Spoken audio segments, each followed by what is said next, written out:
Hi, everyone. Thank you so much for joining us this afternoon. While we wait for everyone to come on and get started, we will get started promptly right at 3 o'clock. I'm going to just introduce myself. I'm Samantha Russell. I am the Chief Marketing and Business Development Officer here at 20 over 10, and I'm super excited to speak with you all this afternoon about SEO. So we'll wait until the top of the hour to get started. If you have any questions in the meantime, feel free to go ahead and pop them in the QA box, things that you specifically are looking for us to cover or talk about today, something that, an SEO question that you really want us to cover. We'd be happy to take a look at that. We do have a lot of information to get through today, a lot of technical information we're excited to share. So in the interest of time, we probably will answer all the questions at the end, but feel free, we want it to be interactive, to go ahead and jot in your question as you think of it, and we'll either answer it when it's appropriate at that time or at the end of the call. So as we wait for everyone to sign on, I am going to also just get some polls launched. So if you wouldn't mind just taking a minute to answer them, it'll really help drive the direction of today's presentation and help me know what I should spend the most time on and kind of areas that I can skip over a little bit. So let me go ahead and launch that.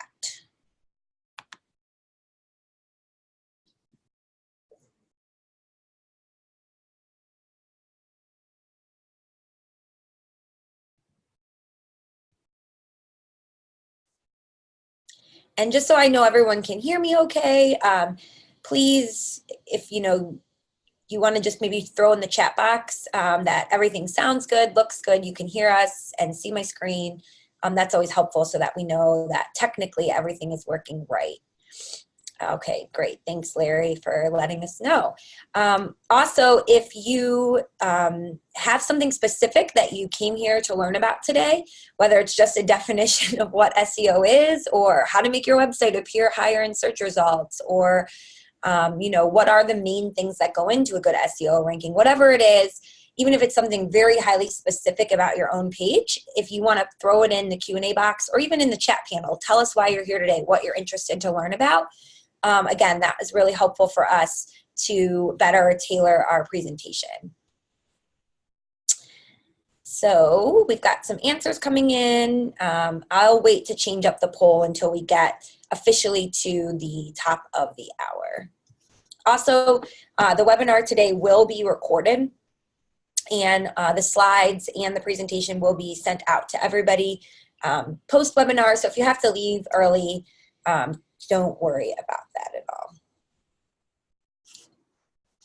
All right, so we're just a couple more minutes away from the top of the hour. So again, I will have anybody who's just joining now, please go ahead and take a minute to answer the poll that we have launched. Again, it's just going to help us determine what we should be talking about today, spending the most time on versus areas we can sort of skip over. So it's always helpful for us to get that information from you. And just a little bit, a background about 20 over 10 while we're waiting for people to join. I did see that about 40% of the people signing on with us today are currently 20 over 10 users. So you're using the platform, you've got a website built on 20 over 10, which is fantastic. But for the 60% of you that don't, 20 over 10 is a website development platform, digital marketing platform, specifically for financial advisors. So you can use our platform actually the same way you would use a Wix or a Squarespace or a Weebly or those kind of build-it-yourself platforms. You can sign on, create a website, build it yourself using all of our SEO tools that are part of it. Or you can work with our team of expert designers and writers and SEO specialists to help you set it up.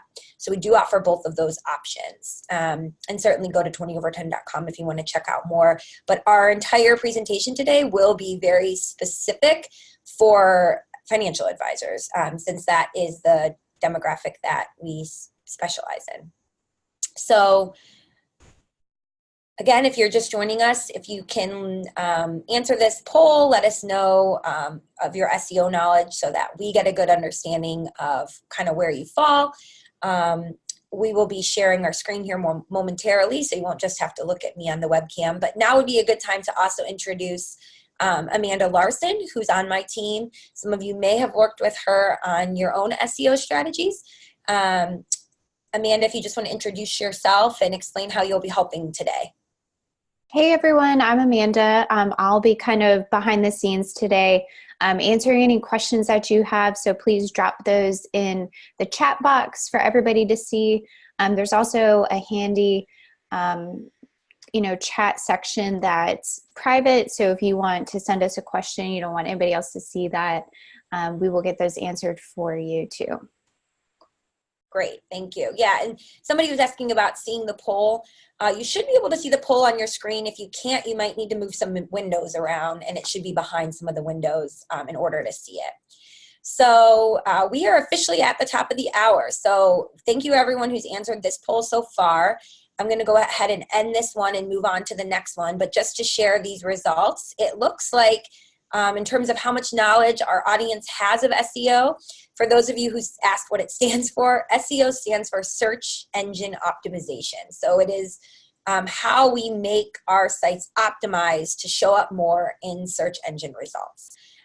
So the 40% of people are saying they have a minimal amount of knowledge and 37% beginner. So we, by and large, have a beginner/minimal group here. So that's great to know. So the next poll that I just want to go to is some SEO tools. So this will help me, again, just get an understanding of what you may already be using. So what I'm asking here is, which SEO tools and or elements have you already, actively taken care of? So this means you've set them up, you have optimized your website for them. So Google Search Console and Google My Business are third-party tools that you would need to do separately from your website. And then the page titles on your website and the meta descriptions are things you would do within whatever website system that you're using, or ask your web developer to do that. So I'm not asking if you did it right, just have you set them up? Do you know if they are actively set up? So that's what we're looking for here. So if you just take a minute to answer that poll, that would be great. Okay, so most people are responding. It looks like right now, which is great, 71% of people are saying they have actively edited the page titles on their website. So we'll definitely go into what we mean by this, because we're not just talking about a page title like you might think of a blog title, but an actual title in the code and how it appears in the search engine result page. And then the next highest percentage is that 46% of you have set up Google My Business already, which is fantastic. So, and then about 30% have done Google Search Console and 40% meta descriptions. So that's better than what I thought with all of your answers on minimal and beginner. So kudos to everyone who's done that, and we'll talk more about what we want to see. So, okay, this is the last poll, and then we're going to jump into the presentation. This is what I want to know. Again, what do you want to learn most about today? So do you want to learn most about how to determine which keywords are driving traffic to your website, how you can update those on-page factors like meta descriptions, title tags, the URL slugs, the keywords within your content in order to appear higher in search results? Do you want to show up more in Google's local 3-pack for local listings, or do you want to be more cognizant of how you can strategize for different keywords that you're not currently competing for, but you'd like to compete for in the future? I know a lot of you want to answer yes for all of them, but I'm asking you here just to choose your number one top item that you'd like to learn most about. So while we finish up that poll, I'm just going to reintroduce myself for those who have joined us since we started. Again, I'm Samantha Russell. I'm the Chief Marketing and Business Development Officer here at 20 Over 10. If you've joined us for a webinar before, you most likely hear me speak. I also gave certain aspects of this presentation just earlier this month at the eMoney Summit in Orlando, Florida. So some of you, if you attended that, certain elements of it will be similar, but we also are going to go and do a deep dive in Google Search Console, which we didn't have a chance to do at that presentation. So the answers to this, it looks like we have a tie for how to determine which keywords are driving the most traffic and how to appear in Google's local 3-pack. So those are the two most requested items to learn more about. So thank you everyone for answering these polls. I really appreciate it. And let's jump in to today's presentation. So, okay. So we are talking about SEO practices for financial advisors. Again, a couple housekeeping items. This is being recorded. It will be sent to you after the fact. And if you need to ask a question that you want private, please do it in the Q&A box. And if you have something that you want to get the whole community that's on the line to see, you would want to use the chat box for that. So here are some of the things we're going to be talking about in our agenda today. We're going to be talking about ranking factors that matter most and how to optimize your own website, how to unlock those keywords in Google Search Console, how to create backlinks to your website and why those are so important, and what counts as a more important backlink over another kind, and then how to set up and optimize your Google My Business listing. So again, I am our Chief Marketing and Business Development Officer here at 20 over 10. We looked at the numbers, and we have about 40% of those on the line today that are currently using the 20 over 10 platform. If you're interested to learn more about that, please go to 20over10.com. But I am going to show towards the end of the presentation how you can actually update a lot of the elements we're going to talk about in the 20 over 10 platform if that's what you're using. If you're using something else, obviously it's hard for me to speak on it, but I will do my best to direct you to where you can go. Okay, so let's dive right in. So the first thing we're going to talk about is SERP results. So again, today's presentation is all about SEO. SEO stands for Search Engine Optimization. So when we talk about search engines, for the purposes of today's presentation, what I'm mostly referring to is Google. Google, more than any other, engine, is always going to have, well, I shouldn't say always, but as of right now, has the most competitive algorithm, and they're who's really setting the bar for what we all aspire to do. So we are going to look at Google as being the top ranking, or the top search engine. So what does a SERP stand for? It stands for Search Engine Result Page. So when you land on Google, or when you type in a query, so here I have Financial Advisor, Orlando, Florida. We're going to get this big long list of results, right? This is called a SERP, a Search Engine Result Page. So all of the results that we see here, we're usually going to get 10 organic listings in a page and about 4 ads in a page. And the ads typically are going to come at the top, potentially then at the bottom as well. And you can see, this is what I was referring to earlier when I mentioned the local 3-pack. If we're searching for something that has a geographic location tied to it, or Google thinks we're looking for a physical location, then we're going to also get a map and 3 businesses that are local to that area that include some calls to action. So here we have go to their website directly and also get their directions. You'll also see that if they have any reviews on Google, those will be listed, as well as their address and phone number and their hours of operation. A couple things to keep in mind. Your search engine result page is going to be dependent on 2 things: your own search history and your location, right?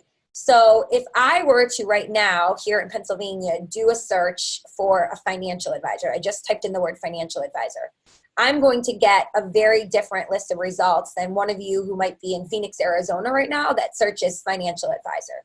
And 2 of you that are in Phoenix, Arizona right now will get 2 different lists of results if you search the exact same query, because you have past search history that's different. For instance, a lot of you probably visit your own website a lot, right? So odds are, if you go to your own website a lot, when you search financial advisor, your own website is going to be higher up in the results when you're doing your own testing. So that's why it's really important, if you ever want to know how your site is ranking, that you use a third-party tool like SERPs.com in order to find out how you are ranking on your site. So those are the 2 things to keep in mind. It's based on your own history and your location. And we really today are focusing on organic results, and that's because the organic results are what's driving the most traffic. The #1 organic result gets 33% of all clicks, and the top 3 organic results get 61% of all clicks. Less than 6% of people advance to page 2. So remember, you're going to have 10 organic listings on page 1 in most cases. So if your listing is number 11, less than 6% of people are even going to make it over to that page to potentially click on you, right? And paid listings get less than 10% of all clicks. So we really want to think about organic, and organic is also where people usually trust the result the best. Another thing just to keep in mind is you don't want to be searching yourself or seeing how you are showing up a lot by, searching financial advisor, Cleveland, Ohio, or Phoenix, Arizona, or wherever you're located, and then not clicking on your page. Because one of the things that Google does pay attention to is how many times your site is shown versus how many people click into it.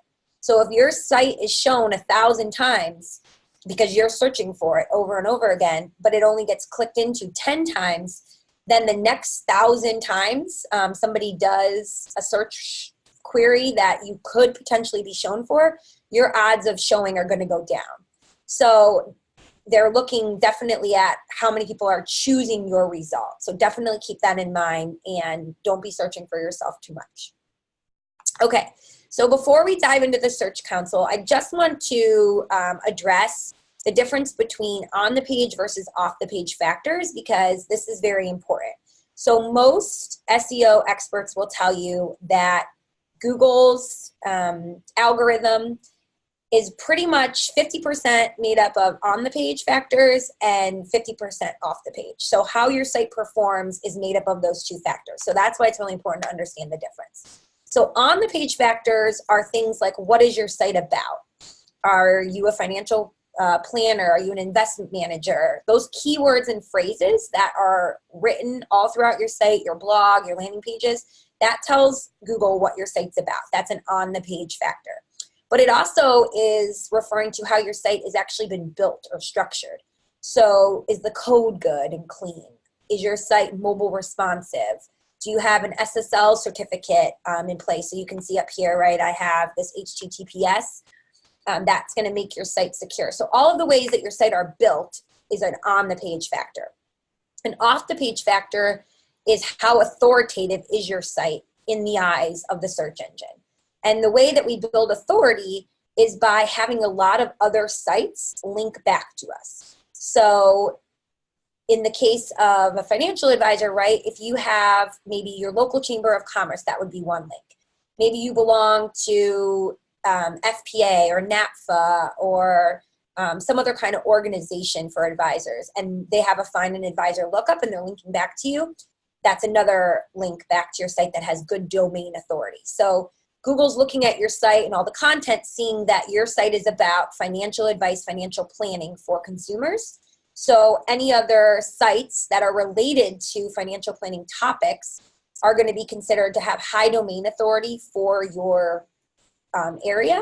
And so you want to build as many of those links back to your site as possible. So if we drill down further, we can see here that we have, both on the page factors and off the page factors separated here.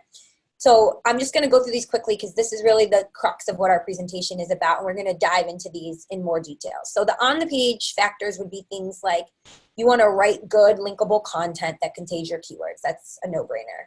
But then you want to optimize your title tags, linking within your own content. That's a really big one that we don't see people do a lot, unfortunately. Ensuring your site is mobile friendly, and to add to that, has that SSL certificate. And then optimizing your URL structure. So I'll talk about that. And then just making sure in general that your site content is written to be both and built to be both user-friendly and search engine friendly. So that's things like not having a million pages and subpages that are buried that make it hard for somebody to navigate through your site. A good rule of thumb, you want 7 main pages in your navigation. So like home, about us, our services. You don't want more than 7 main pages. And within any main page, you really shouldn't have more than 3 subpages. That's like a gold standard. Of course, there's always exceptions. But even if you go to 20 over 10's, own website, you'll see for a company like ours that's very large and has a lot of different services and this big platform, we still try to keep it very concise, right? We want to make it easy for people to find what they're looking for, because that's going to lead to a better user experience, and search engines can crawl it easier then. So it's better SEO. So some of the off the page factors we want to think about: you want to be building backlinks, like I mentioned before. People will always ask, well, how do I do that?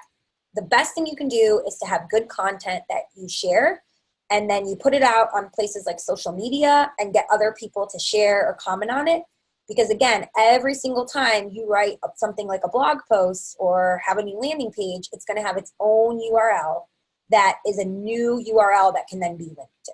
So that's why when people talk about content being so important, why it's crucial for SEO.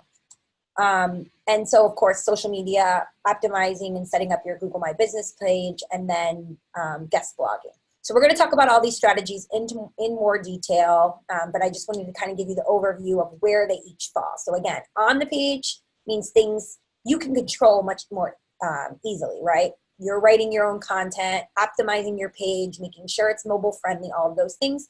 Off the page is going to be things that are not related directly to your own website. So keep those two things in mind. They're each about 50% of the equation. All right. So one of the things everyone was really excited to learn about was was how to unlock their keywords and find out what their site is ranking for and how they're performing. And so how we do that is in Google Search Console. So just put this here. Google Search Console is a free tool that anyone can use. When you set up your Google Analytics, I know a lot of you have already set this up, but we'll always get this question, how do I do it? If you just Google, how do I set up Google Search Console, you'll get the step-by-step instructions from Google. But you want to claim this as part of your Google Webmaster Tools, because this is where all the data is. So a lot of you use Google Analytics, and that's great to see how many people are visiting your site and how the site is performing, but it will not tell you the keywords that are driving traffic to your site. For that, you need to use Google Search Console. So we have a little screenshot here of what that looks like. Google has definitely changed the layout of console. So the last time you looked at it, it may be different than what I'm showing here. But I'm actually going to go in and launch the console.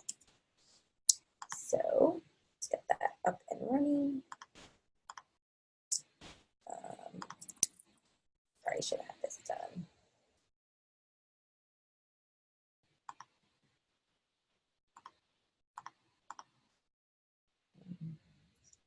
I'm in the wrong account. So while I'm doing that, Amanda, can you guys still see my screen even though I'm not on the PowerPoint anymore? Yep, I can see it. Okay, let me just get the right one here. All right, here we go. So it's just easier a lot of times to see everything live rather than in a PowerPoint presentation. So this is our blog search console. So what you're looking at here is the overview, the landing page of what you're going to see when you actually log into your own. So when you log in, the first thing you want to do, like I just did, is make sure you're logged in with the right account, right? So I was in my Samantha email address, so it wasn't showing. I had to go to my admin email address in order to make it show up. And then over here on the left, if you have multiple properties, if you have a blog and a website that's separate, this little drop-down arrow will show all those variations. Also, something to pay attention to is if you had an HTTP site before that did not have that S for the security certificate, and then you launch an HTTPS site, those are actually categorized differently in Search Console. So all of your old rankings will be under the HTTP, and you won't get new data once you switch over to HTTPS under the HTTP. So you'll have to make sure you're selecting, again, the right account in order to see the right information. So I've selected the HTTPS. Typically what we're gonna do is go on over to this Performance tab, which is the second tab. And this is, again, going back to that slide that we had on the last page. So what we're going to see immediately if we select all of these is the total number of clicks that have come into our blog in the date range selected. So we can see this is the last 3 months. We've had almost 10,000 people click into our site from organic traffic. how many times was our site shown in a search result is the impressions. So this is saying people were doing searches for all kinds of queries: digital marketing, best practices, websites for financial advisors, stock imagery to use on my website, whatever the query might be. Of all of those different queries, our website was shown 593,000 times. So it was shown 593,000 times in 3 months in different various queries on Google, and almost 10,000 times were people selecting our query and clicking into it. So when we take these two numbers and divide, that's how we get our click-through rate, right? So how many times was it shown versus how many times people actually clicked into it, we get our average click-through rate of 1.6%. So that's for all the queries and the keywords. And you might think, wow, that's pretty low. But I'm going to explain to you how to look more specifically to see website performance and how you're doing. So then you can see average position. What this is referring to is, remember I talked about how a search engine result page, you have ads at the top and then your organic results, and you're getting about 10 organic results per page. This average position is going to tell you on average for all the queries that anyone could ever look up, how your site is performing. So our average position is a 44.5. So that, again, might seem really low, right? The reason these main numbers are nothing more than just a barometer you want to pay attention to over time, are they all going up or all going down, is that people can do queries for things completely unrelated to 20 over 10 and what we provide, and we could still show up in the search engine result. So for instance, let's say we do a blog post on John Smith, a financial advisor we launched a website for, and he has John Smith Financial Planning. When people go to look up John Smith Financial Planning, we might be on page 282 of Google. The blog post we wrote about the website we built for him could be in that list of results. But most people, that's not what they're looking for. They're not caring about our website blog post we wrote. They want to know about his financial planning services, about his business. And so even though we might show up in that impression, we're never going to get a click for that in most cases. And our ranking is going to be much further down because it's not relevant to the searcher's query in that instance. So that's why what you really want to do is look individually at all of your different queries, right? Now, one thing to keep in mind, even though Google is telling me that we were shown 593,000 times and we had almost 10,000 clicks, even here under these queries, it doesn't show you every single one. It shows you the top ones. There's still a lot. You can see here, we can go down and see like 600 results, but 500 results, that's not the same as every single result, right? So they're going to show you the ones that are having the biggest impact. So I'll just do the top 100 here for this purpose. So let's talk a little bit more about how we can look at the data and make some informed decisions. So again, all those same factors we saw above are going to be outlined here, right? So we're going to be able to filter by these different categories. So we might say, let's look at the queries that we have the highest click-through rate for, right? So when people do queries for some of these, we see best LinkedIn summary, all kinds, eMoney, headquarters, great websites 2018, bio for a company. These ones I'm skipping by because why? There was only one impression in one click. So that tells me that it was a one-off instance, right? What I want to start paying attention to are our click-through rates where we had a lot of impressions, because what that tells me is there's a much higher volume of people searching for that term. So best financial advisor websites in 2018, in 3 months, we were shown 406 times for that query. And of that amount, 227 people chose our result, which is a 55% click-through rate. And we are now ranking #1 for that query. So that's really, really great news. But immediately what I would want to do is look at keywords or variations of that keyword that maybe would be similar to it. So you can see the one right above it had only 22 impressions and 13 clicks, but it was best financial services websites in 2018. So the number of people searching for that term was lower, but again, we still have a really great click-through rate. Now, you might wonder, okay, well, I was shown 406 times or 22 times, but does that mean that only 406 people searched for this keyword or this phrase in 3 months? No, it doesn't. It just means that my website that I own was shown that many times. If you want to know specifically how many people are searching for that term in a given period, you really, well, first of all, you'll never get a 100% concrete answer, but that's where you would want to use Google's keyword planner in AdWords. And they will tell you the search volume for any query. It's, even if you're not using Google AdWords, you can use the tool for free. But this still gives you a really good sense of how popular search terms are over time. Now, if you just launched a website 3 months ago, so you haven't been around a long time, Google's not going to be showing your website every time someone just does a search for financial planner. Because remember, Google's a business. They want to show the best results for people that are doing the searches. So you might see, like, in the first 3 months, for, let's say you want to rank for financial planning for physicians. You might see that in the first 3 months, your site, the number of impressions is only 100. And then the next 3 months, it could be 200. And then the next 3 months, it could be 400. And you think, wow, more and more people are searching for this. That's not the case. It's just that your site is starting to have improved SEO. And so it's being shown more. So again, if you want to know how many people are actually searching for that query overall, you would use Google's keyword planner. Okay. So again, we're looking at click-through rate. If we kind of scroll down here and we look at some of the other ones, so best financial advisor websites 2017, we got some search volume on that. We can keep going down. Public relations 101, there was a good number of queries and a good number of clicks through that we got there.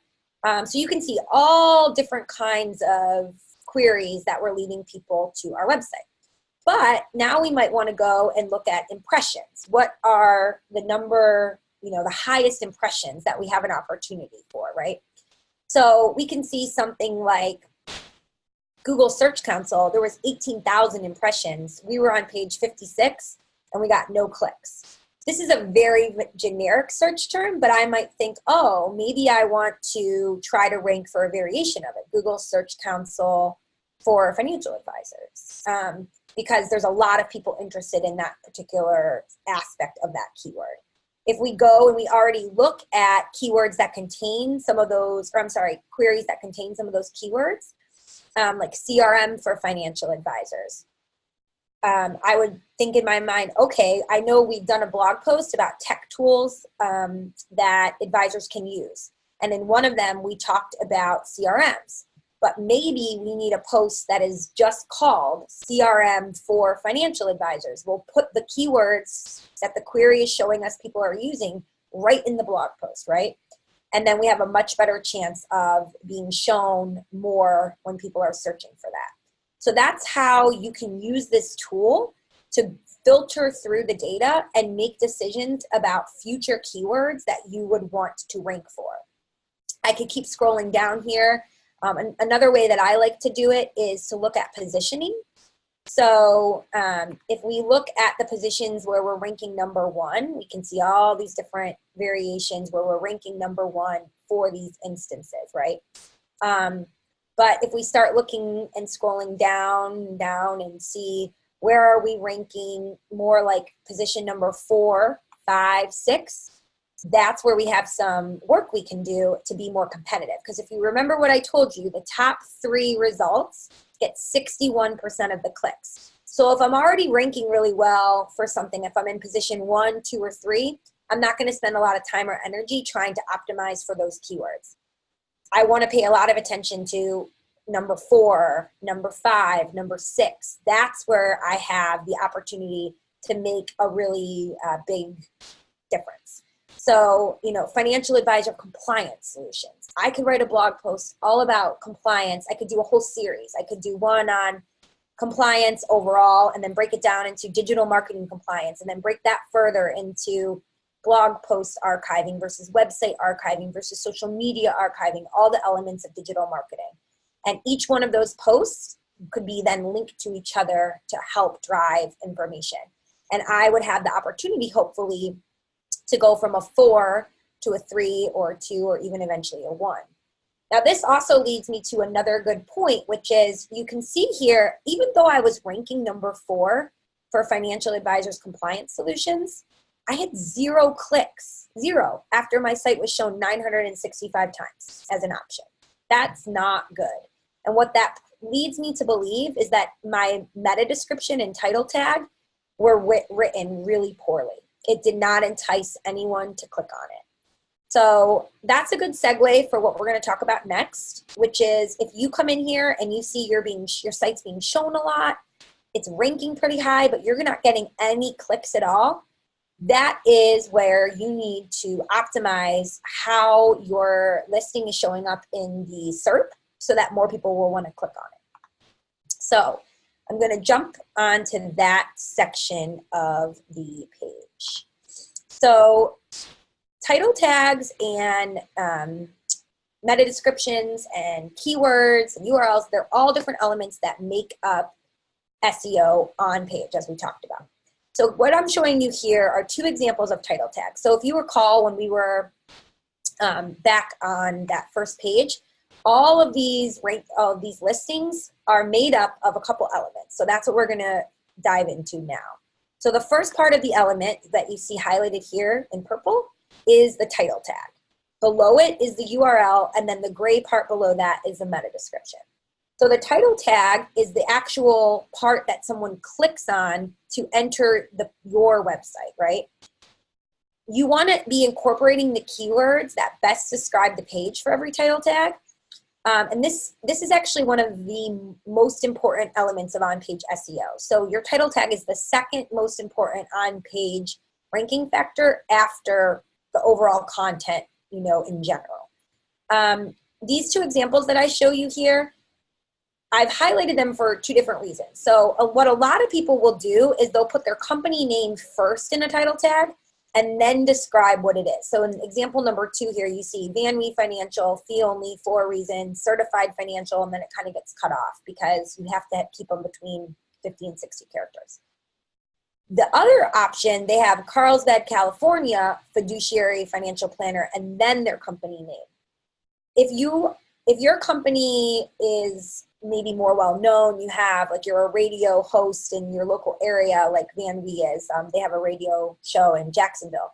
And you get a lot of people that are searching your company name from something like the radio show, then in an instant like that, yes, you could put your company name first. But for the vast majority of you that are trying to get more local SEO, more people visiting your site for a niche that you service, and they're not aware of your company yet, you're trying to find truly new leads, in those instances, you want to put the keywords that you're hoping to rank for first. So here, it could be a location. It could be a type of person you serve. So it could be financial planning for physicians. It could be, the first part of your title tag.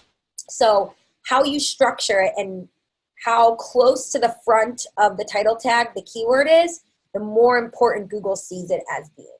So if you're using 20/10, you're going to come into your app on the back end. So for those of you not familiar, this is the 20/10 platform. On any of your pages, if you come over here into page settings, you're going to see your page name. And this is the home page where, how it's going to appear in the navigation. So you don't want to change that if you don't want it to change on the actual website. But the browser page title is what we're talking about. So you can see here, Cleveland Financial Planner, Fresno Financial. I could change that to fiduciary, fee-only financial planner, Fresno Financial, whatever it is that you want. The rule of thumb is to either use a vertical line like that or a hyphen in order to differentiate the 2 different sections for Google. So that's how you would set it up. And every single page and subpage of your site has one of these, right? So if we come over here to services, again, we have another browser page title. So here I have financial planning services and then the name of the company. You want every single page to have their own unique title tag. So they should not be, and title tag and browser page title, sorry, they're synonyms. They're the same. So your title tag, your browser page title are the same thing. that's where you're going to go in and edit it. Okay, so the next part would be the URL. If you ever have gotten a URL sent to you that has like a huge long string of alphanumeric characters and numbers, and you like get super nervous and don't want to click on it, right? That's because URLs are really important. They tell people what the page that they're about to open is all about. So if you look in this example here, we have like mydomain.com, puppies adorably confused by a rainbow. That tells you exactly what it is and what you're going to be opening, right? Versus this bottom one where it's cdn07.mydomain.cc and then all these numbers. Most people will never click on that because they think their computer is going to explode if they click on it, right? So you want to make sure that you're matching your URL to the page. You use hyphens to separate the different sections and keep them under 60 characters. 20/10 makes this really easy for you in that whatever you call your page, so if you come in here and you create a page and you call it, my services, you can see the URL is going to match it as I type. So our system automatically does that for you. If you already have a website and it's been live for a long time, do not come in here and start changing all your URLs, you guys, because you will break a bunch of links and that will not be good. But if you're building a new website or you're adding a new page, then you want to come in and make sure that your URLs are always being consistent.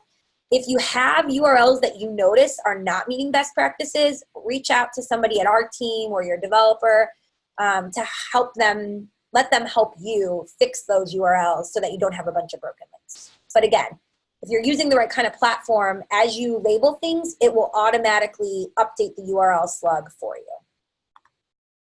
Okay, the next component that's really important, and this goes back to what I was talking about in the Search Console, right?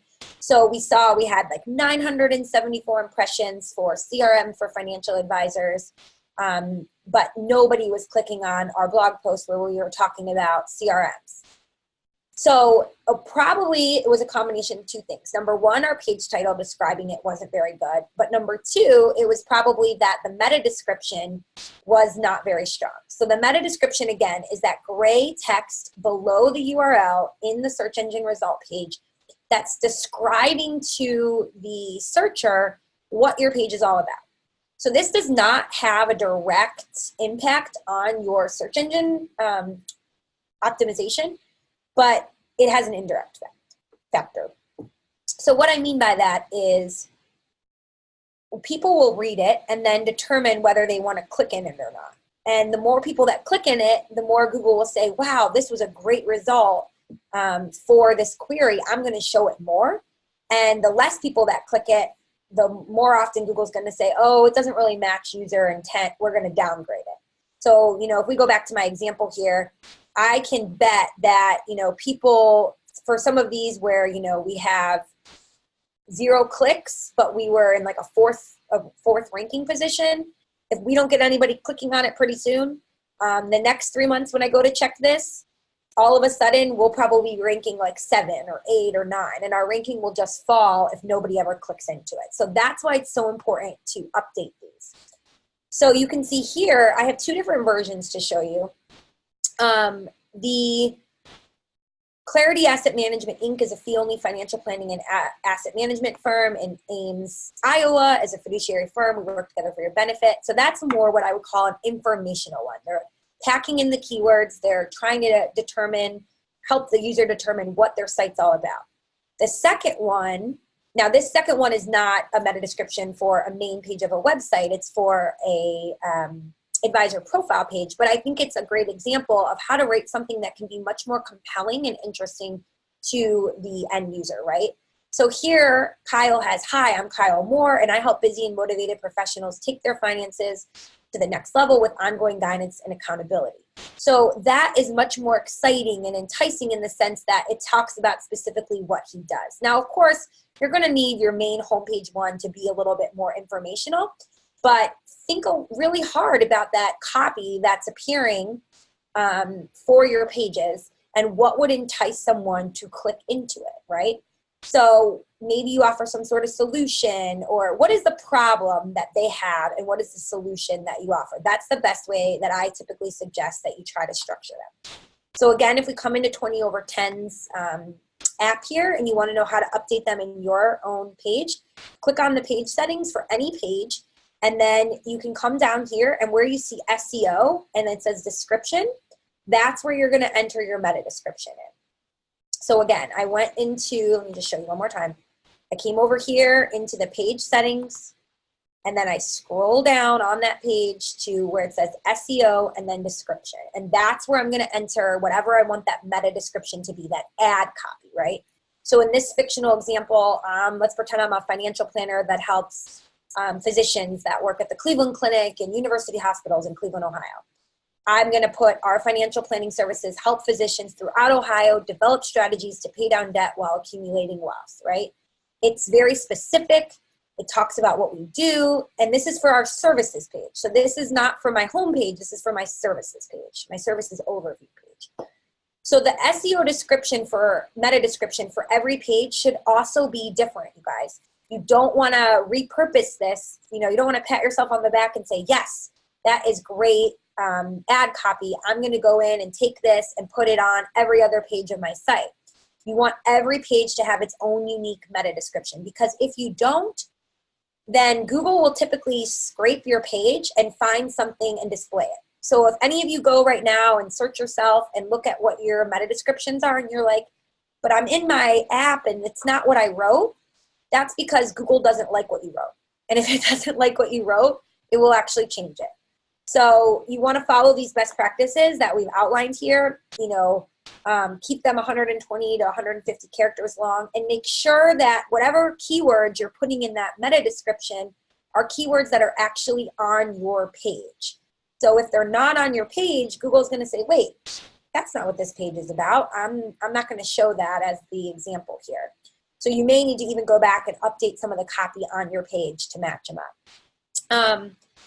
If you're working with 20 over 10, our team will look, if you have hired us to build your website.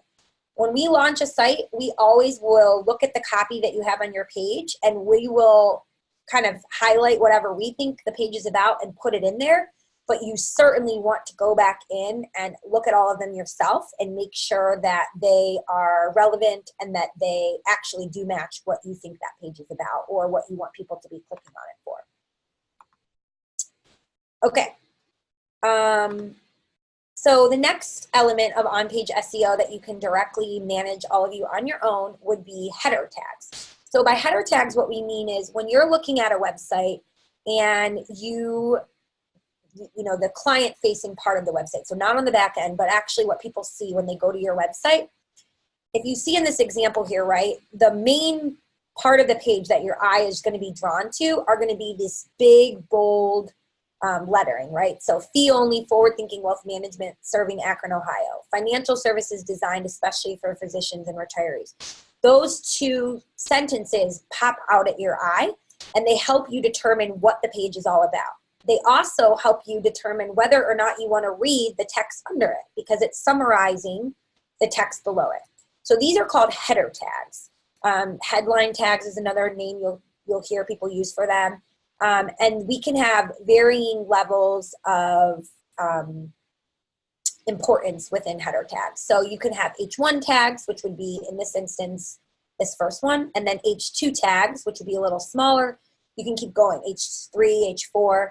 The higher the number, the more important it signals to Google that that content is for your page.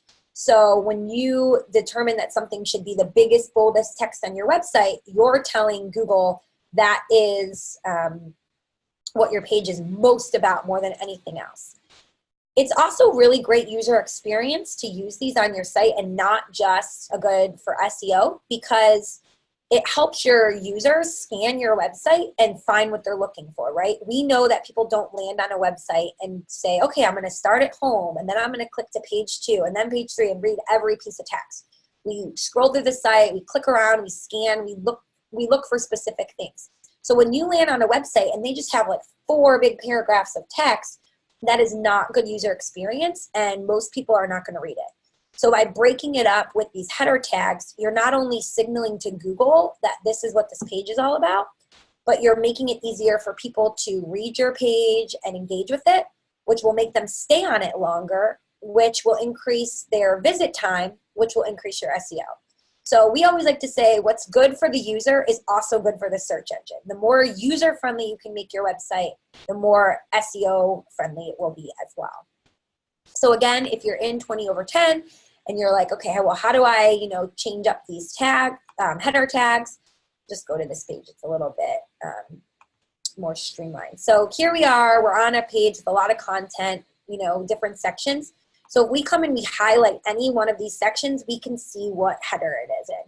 So here I have this one set as a header 3. I can come down to the drop down and choose any various size of headings, and it will change that directly and immediately within my app. Again, if you wanted to, add new text and, make it match the rest, again, you would just come in here and then assign the header tag. So whatever keywords we're putting in here, in this case, portfolio management, financial planning, again, is going to signal to Google that that's what that page is all about. So make sure you use them wisely and strategically as you're writing your content. Again, another question I'm sure people have is, do you do this for us? If you work with our copywriting team at 20/10, we certainly do that as a best practice when we're writing your copy. So the last thing that would be an on-page factor that you can directly control within your own website platform would be the way that pages are internally linked. So what we mean by that is if you go to any website and you're on your, homepage. Actually, let me just show you an example. It'll be easier. So if we come into 20/10 and we click on any of our blogs, right? Any of the pages that we have here that are taking us to another page is an internal link. So we're linking from one of our pages, this blog post, to another page of our blog, another blog post. It is astounding to me the number of advisor websites that I will look at that do not have internal links throughout their site. So they could have an about page that no other page of their website links to. They could have a blog post that is not linking to any other pages and no other pages are linking to it.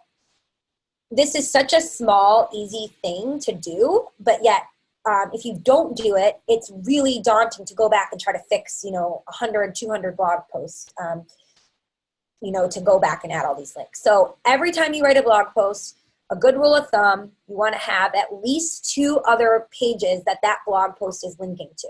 I always say optimally link it to one page, one other blog post, and if you can, link it to a page on your site. The text, the anchor text that you use to create the link is also incredibly important. So what I mean by that is you can see here, we have financial advisor websites is what we call the anchor text. So this is what's anchoring the link. When we click on that, it takes us to 20over10.com, right? Why would we do that? This is telling the search engine that 20/10, the destination page that we're going to when we click on the link, 20/10 is all about financial advisor websites. So the text that we use in the anchor actually tells the search engine what our page is all about. So if out there in the universe, every time somebody linked to 20/10, instead of linking the words 20/10, I could get them to link financial advisor websites, I would rank number 1, for sure for that search term all the time. So whenever you have the opportunity to do a guest blog post, for instance, and you're submitting how your site, content is going to show up, when you're linking back to your website, instead of saying, find out more by visiting Samantha Russell Financial Planning, you can say, find out more by visiting, my website. I provide financial planning for physicians in Cleveland, and then use that financial planning for physicians in Cleveland as your anchor text. So you can see in this example where we have a plan starts with direction, instead of linking to their website, they have, maybe it's time to sit down with a fiduciary advisor, and fiduciary advisor then links to their homepage. So this is from one of their blog posts. So whatever that anchor text is, it makes me cringe when I see people write things like click here, and here is what they use. Or they'll have something like, Find out more by visiting my website, and website is the anchor text. That is not a good way to do it. You want to think about what is the page all about and what keywords do you want to rank for, and then use those keywords as the anchor text. So if you're wondering what your site, like what kind of anchor text is being used, you can actually come into Google Search Console, and over here on the left under links, if you click that, it's going to give you a bunch of information. So number one, we can see all of our most linked to pages. So our top link pages in the last 3 months, for instance, was this using Instagram in the financial services industry, which is really interesting, right? More and more people are wanting to use Instagram. They're curious about it. So that's a really timely piece for us. And we probably had some sort of media, financial services media outlet, or, you know, like a wealthmanagement.com, places like that. If they pick up one of our blog pieces or link back to it, that will drive a lot of these external links for us. For you all, it could be you know, a variety of things. It could be a local chamber of commerce or newspaper you wrote an article for. It could be, you know, maybe an Investopedia article that you did a guest post on, a variety of things. But this is going to show you what your top linked pages are. And then right under that, you'll see where are your top linking sites coming from. So the sites that are sending you the most links. And then below that, the top linking text. So again, this is going back to that anchor text. So we can see all different kinds of keywords that are being anchor text, linking back to our website. So if you go to here and go to this section of this page and you see your top anchor text is the word here, or website, or your company name, that's not good. You really want to try to start adding in those keywords into anchor text.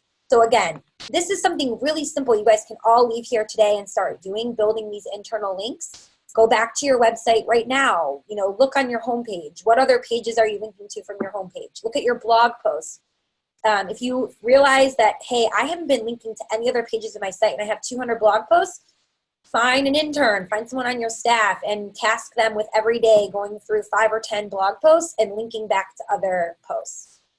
We even do this here to optimize our own blog. Every single month, we will look through old blog posts and figure out what new content have we since released and create links back and forth. So if we wrote a post back in 2016 about Facebook best practices, and then we launch, you know, a blog post this month with a new feature that Facebook has for businesses, we will go back to that old Facebook post and link to the new one.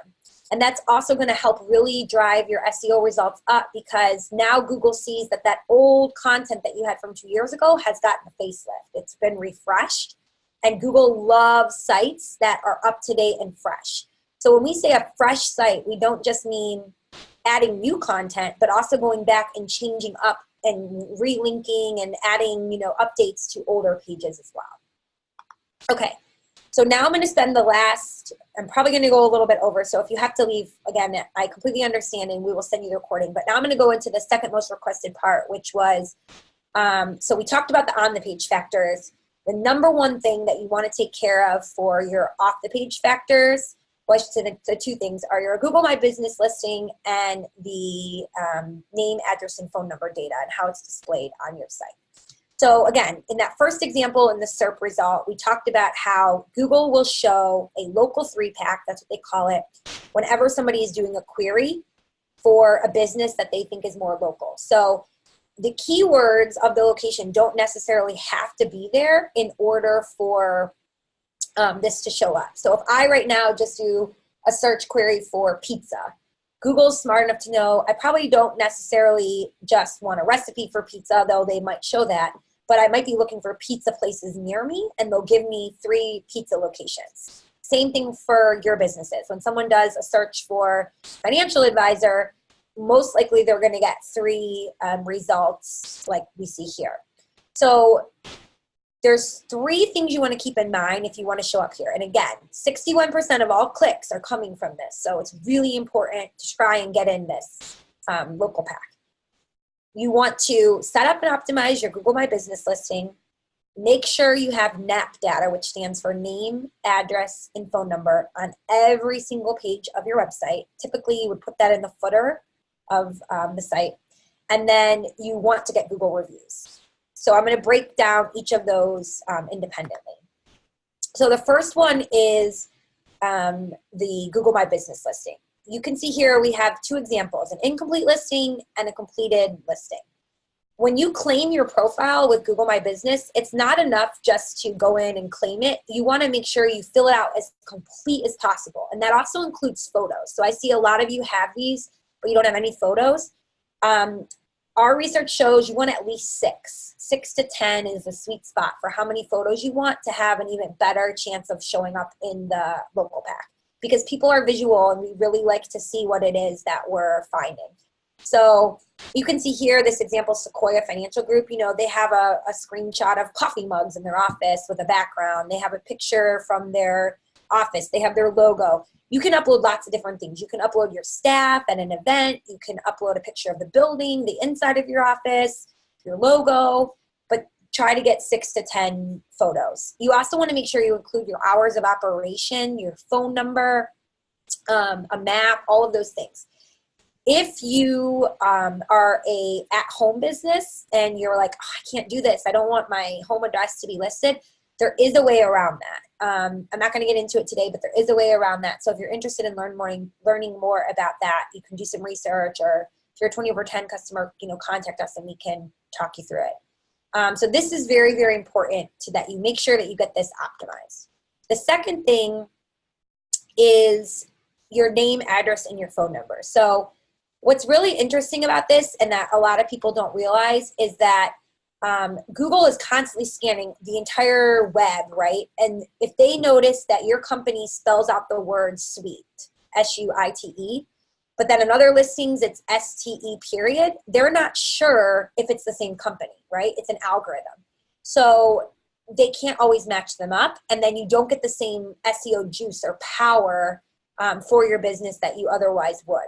So what you want to do is make sure, first and foremost, you want to formalize it. However you want your address to be listed, come up with one way, and then go through all the possible listings, Yelp, Chamber of Commerce, any like local advisory listings, yellow pages, white pages, you know, anywhere where it could be, and make sure that it's exactly the way that you intend it and you want it to be listed. And then anytime you submit to a directory, anytime your business address is asked for, make sure that it's exact, so that you know that you are going to get the best bang for your buck for SEO. Okay, the last one is Google reviews. So I know this is something that has always been kind of controversial in the industry. We're told we can't get reviews. If you go back and you read the Investment Advisory Act of 1940, there is a little blurb in there about reviews and soliciting reviews and recommendations, and that little blurb is what has led to people never wanting to get them. However, what it says is that you cannot be in control of those reviews or have a way to change them, alter them, or deter people from writing a negative one or encouraging people to writing a positive one. With Google allowing anyone to review any business now, you are not in control. You have no control over Google reviews. So it is 100% objective. And if you go right now and do a search for financial advisors in your local area, you will find that in almost all cases, the ones that are going to be at the top do have reviews.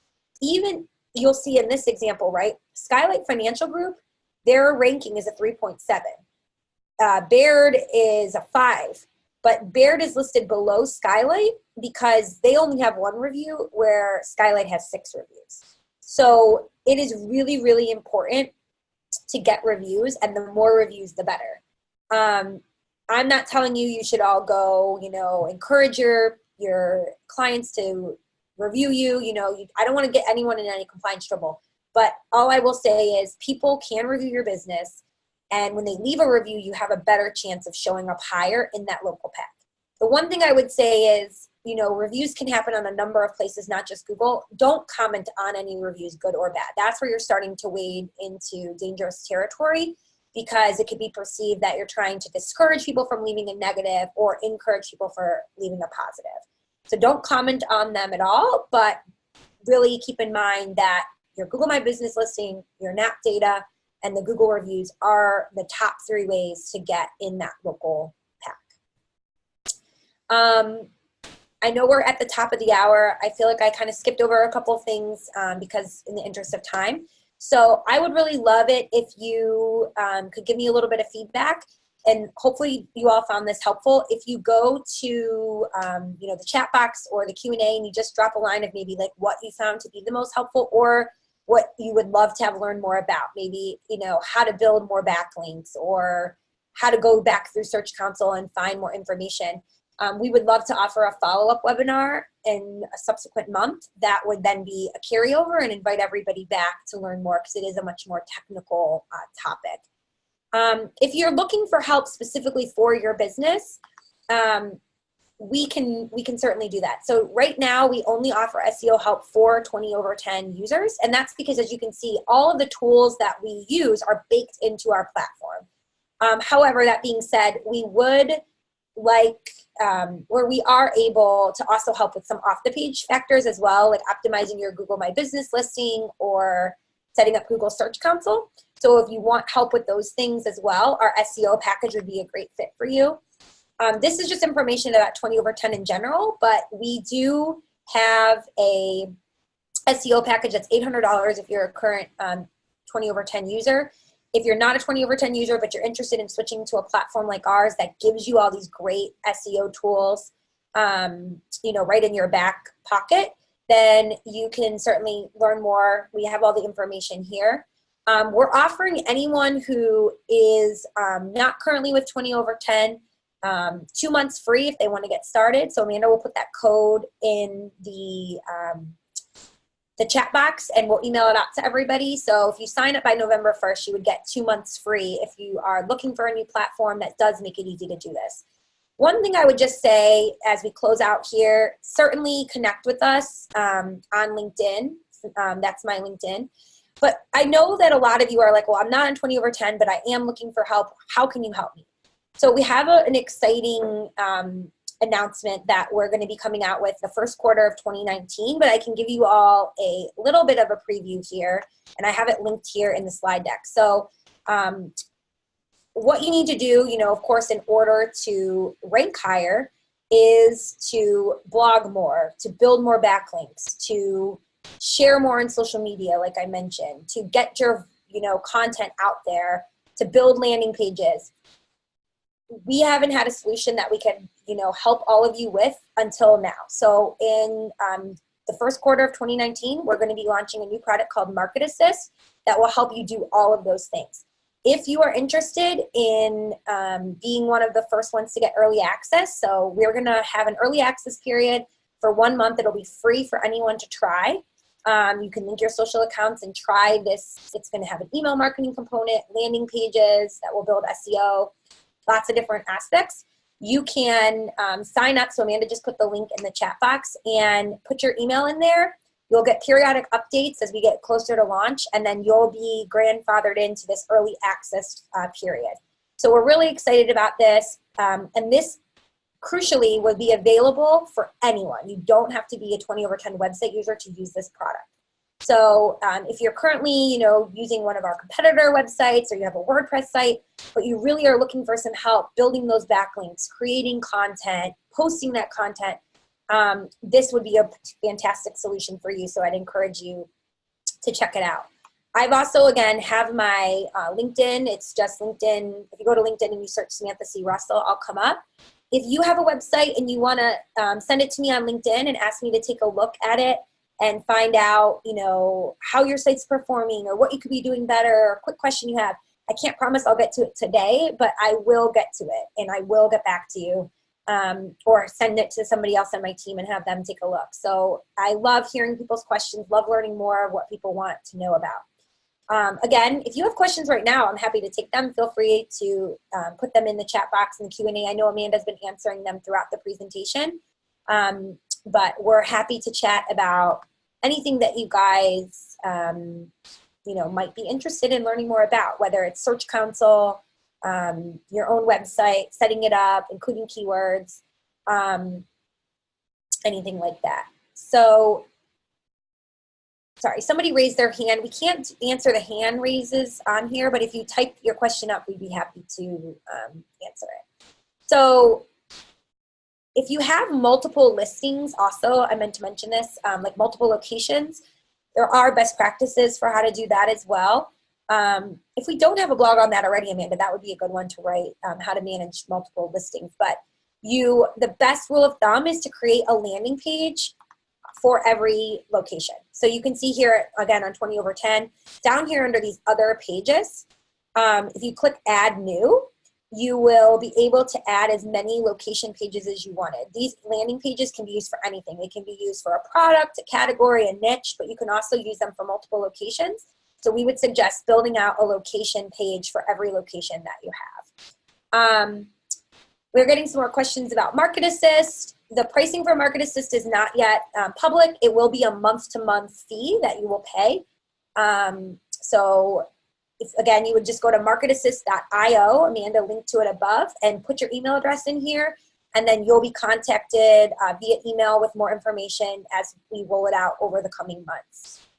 And that's also where you'll get information about signing up for a free month. Somebody's asking, if they're working in a co-working space, how can that work? That's a little bit more technical, but if you'd like to email me, again, I'll pull my email or our email address up, marketing@20over10.com. We'd be happy to help you look into that further as best as we can. So let's see, what other questions did we have? Yes, you will get a copy of the presentation. We're happy to share that. Again, if you have further questions, I'm happy to look at anybody's website or look at specific, questions that you have if you want to send me a LinkedIn request. One of the questions I got in preparation for this presentation was, what's the biggest things that I can be doing to build, my SEO? I obviously showed you how you need to get set up with it, to tailor those meta descriptions and those page titles, to set up the Google My Business and all those things. But even after you guys optimize all of that, you want to do two things. You want to blog regularly, of course, because you're going to be creating all these pieces of content, building backlinks, and then creating all these internal links. And then you want to get all of that content that you're sharing out there to create, backlinks to your site. But you also want to go into Google Search Console and Google Analytics regularly and look at that data so that you can make informed decisions about what to do for the future. So a good analogy is all of you guys are offering advice, financial planning, investment advice to your clients. If you created a new investment plan for a client, I don't think any of you would just see, okay, is the final number in their account going up or down? And that's how you're going to gauge success. You're never going to say, I'm going to create this whole big plan, but now I'm only going to see is their final assets going up or going down. Instead, what you would do is you're going to go and look by asset allocation, by all the components of their portfolio, what's working, what's not working, right? That's the exact same way you need to approach your digital marketing. You can't just say, well, overall, my website's getting more visitors, or overall, I'm getting more leads or less leads. You really need to have a nuanced approach where you look line by line, item by item at how are your keywords performing? How many links are you building? Again, all of this information is at your fingertips in Google Search Console. Even within any of these, if you go to like links and you want to see all of the different sites that are linking to you, you can not only get them, but you can download a report, an Excel report. And so have somebody in your office do that monthly for you, and then look at, month to month, what kinds of links you're getting and how it's working. So I would, certainly think about whatever the best practice is for you of how often you want to do it. But I typically suggest at least once a quarter that you create a report where you look at top keywords that you're ranking for, top clicks that you're getting from certain keywords, top sites that are linking data to you, all of those things, so that you can then gauge success for the future and determine what kinds of content you need to write more about. We did get a question about how can we help you write more content? We have a service. This is right now only available for 20/10 users, but again, we'll have help with content in that Market Assist product that I talked about before. But right now, if you're looking for an immediate solution, If you're a 20 over 10 user and you come into your blog, we have this ghost blog rating service. So if you come up here and you click add new and you click content assist, if you don't have it unlocked, you can unlock it. It's $499 for the whole year, but you can see tons of articles here. They are not articles where it's a definition or something like that that needs FINRA review. We stay far away from anything that needs FINRA reviewed. It's things like sharing your financial status with a loved one, common payroll, tax mistakes. I was using the examples of physicians before, right? So should you prioritize investing or paying off debt? Advice for physicians. Any of these posts, what's fantastic about them is they're written, and you could certainly add them as is, but if you go in and click edit post, you can now edit the post to include the keywords you want to rank for. So I could say something like, should you prioritize investing or paying off debt? Advice for Cleveland Clinic physicians, and include those keywords. I can come in here and say, many of the clients I work with throughout Cleveland, Ohio, blah, blah, blah, right? So I can completely edit this content to be specific to my audience as a financial advisor, which is huge. It's so hard to write a blog post every week when you're staring at a blank screen and a cursor is blinking back at you. But when you have something pre-written that you can go in and you can edit, you can take out what you don't like, you can add in what you like, you can add imagery just by uploading something. You can add in video by adding in a URL. And all of the URL slugs, the page titles, the SEO descriptions are all already there for you, but you can even add your keywords in. That's going to be a huge factor in helping you produce more content and having that content be really SEO friendly. So if you are, again, working with 20 over 10 and you don't have content assist, it's $499. There's no way you could ever pay someone to write that much content for you in a year. It's for the whole year, and you get 15 articles a month that you can then go in and choose by category and add directly to your website. If you're not a 20 over 10 user, again, if you use the code that Amanda put in the chat box, SEO webinar, and you contact us, we would be happy to waive 2 months free if you get started by November 1st on our platform. So I hope you all found this helpful. I love, sharing this information with you all and helping people rank higher and get more leads. But again, if there's any way else that we can help, we're certainly happy to answer any additional questions. So I'll hang on the line here for another couple minutes. And thanks everyone so much. Enjoy the rest of your week and make it a good one.